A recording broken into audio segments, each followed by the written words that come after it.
अस्सलाम वालेकुम, मैं हूं सहर और आप देख रहे हैं प्रॉफिट नेचुरली। नाज़रीन, आज की वीडियो में हम आपके लिए लेके आए हैं बहुत ही शानदार कुकिंग टिप्स।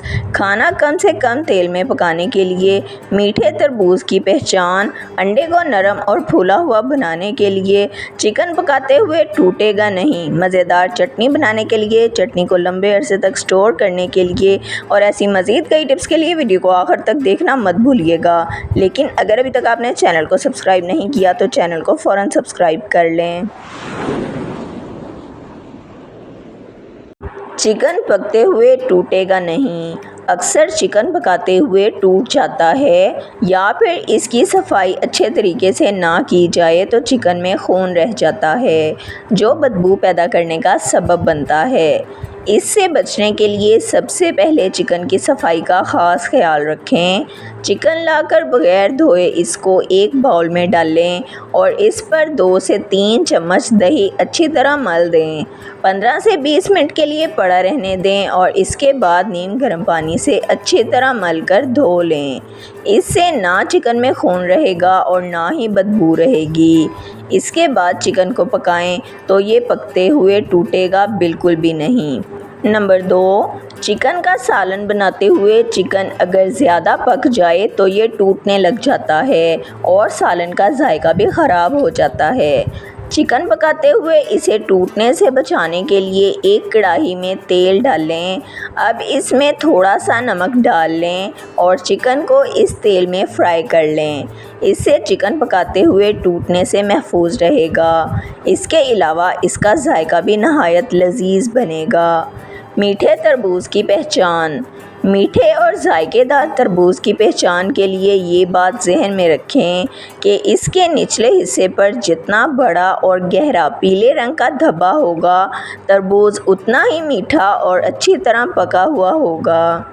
ऑयल के बगैर चीज़ों को पकाने के लिए तेल का ज़्यादा इस्तेमाल सेहत के लिए नुकसानदेह साबित हो सकता है, लिहाजा जितना हो सके तेल का कम से कम इस्तेमाल करने की कोशिश करें। अगर आप कम से कम तेल में खाना बनाना चाहते हैं तो इसके लिए नॉन स्टिक बर्तनों का इस्तेमाल करें। नॉन स्टिक बर्तनों में तेल बहुत कम इस्तेमाल होता है। इसके अलावा आप ग्रिल पैन का इस्तेमाल भी कर सकते हैं।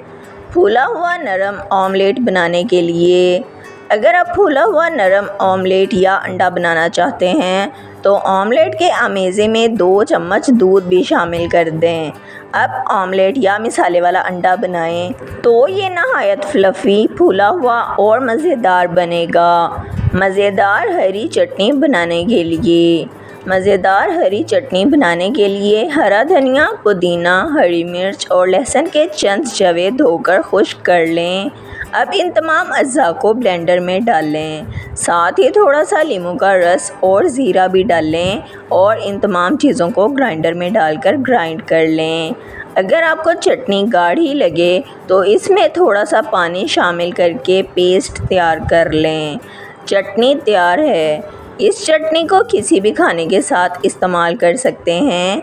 इसके अलावा इसे रायता बनाने के लिए भी इस्तेमाल कर सकते हैं। चटनी ज़्यादा अरसे तक स्टोर करने के लिए, चटनी को ज़्यादा अरसे तक स्टोर करने के लिए इसमें 2 चम्मच तेल शामिल करें और इसे एयर टाइट कंटेनर में डालकर अच्छे तरीके से बंद करें और फ्रीज़ कर लें या फिर इसे क्यूब्स की शक्ल में जमा कर भी स्टोर कर सकते हैं।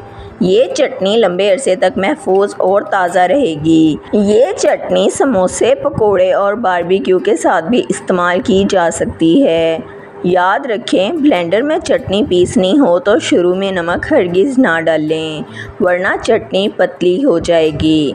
नमक हमेशा आखिर में डालें। अगर आप चटनी बनाकर स्टोर करना चाहते हैं तो भी इसमें नमक शामिल ना करें। जब चटनी इस्तेमाल करनी हो तब नमक डालें। वीडियो पसंद आई है तो वीडियो को लाइक, शेयर और सब्सक्राइब कर दें। बेल आइकॉन को दबा दें ताकि आपको हमारी आने वाली तमाम वीडियोस का नोटिफिकेशन सबसे पहले मिलता रहे। वीडियो को अपने फ्रेंड्स और फैमिली के साथ ज़रूर शेयर करें ताकि वो भी इन कीमती टोटकों से फ़ायदा उठा सकें। अगर आप भी किसी मसले का हल जानना या बताना चाहते हैं तो कमेंट सेक्शन में लिख दें। अपना ख्याल रखिएगा। हमें इजाज़त दीजिए। अल्लाह हाफ़िज़।